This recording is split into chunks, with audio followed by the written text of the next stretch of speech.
માંગરોળમાં નવનિર્મિત હનુમાનજી મંદિરમાં કળશ સ્થાપના, શનિદેવ અને કાળ ભૈરવ દાદા પુનઃ પ્રાણ પ્રતિષ્ઠા મહોત્સવ સંપન્ન થયો। ભજન ભોજન અને ભક્તિના ત્રિવેણી સંગમ સમા ત્રિદિવસીય ધર્મોત્સવમાં હજારો ભાવિકો ઉમટી પડ્યા હતા।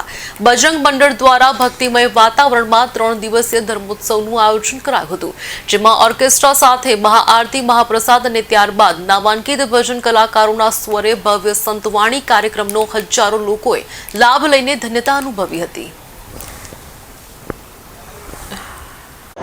श्रीरामदूत शरणं प्रपद्ये नमो हनुमते भयभंजनाय सुखम कुरु फट स्वाहा। માંગરોળ નગરની અંદર માંડવી ગેટ પાસે બિરાજમાન શ્રી હનુમાન દાદાના એ જીર્ણ મંદિરને જીર્ણોદ્ધાર તરીકે પૂજવામાં આવ્યું। 3 દિવસનો આ સમસ્ત યજ્ઞોત્સવ અને મહોત્સવ જે છે ખૂબ ધૂમધામથી, ભવ્યતાથી, દિવ્યતાથી અને ખૂબ રમણીય રીતે ઉજવવામાં આવ્યો। તારીખ 10/4/2025 ગુરુવારના રોજ આ યજ્ઞ મહોત્સવની એ શરૂઆત થઈ હતી। પ્રથમ દિવસે દેવતાઓનું પૂજન અર્ચન, ધ્યાન, હોમ વગેરે થયું।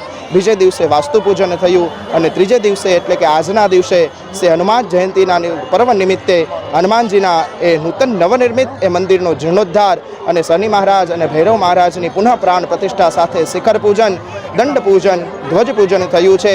આ સમસ્ત યજ્ઞ મહોત્સવ જે છે કાંતિભાઈ ચાવડા તથા બજરંગ દળ અને સમસ્ત સનાતન હિન્દુ ધર્મી દ્વારા આ કાર્યક્રમ જે છે, આ યજ્ઞ મહોત્સવ છે, ખૂબ દિવ્યતાથી, ભવ્યતાથી, ખૂબ પ્રેમથી અને ભાવથી ઉજવવામાં આવ્યો છે। માંગરોળ નગરની સમસ્ત જનતા દ્વારા ખૂબ ભક્તિ અને ભાવ મળ્યો છે। હનુમાન દાદાના ચરણોની અંદર પ્રાર્થના કરીએ, આવો ને આવો ભાવ, આવો ને આવી ભક્તિ જે છે સમસ્ત નગરજનોના મનની અંદર રાખે। જય શ્રી રામ, જય બજરંગ બલી।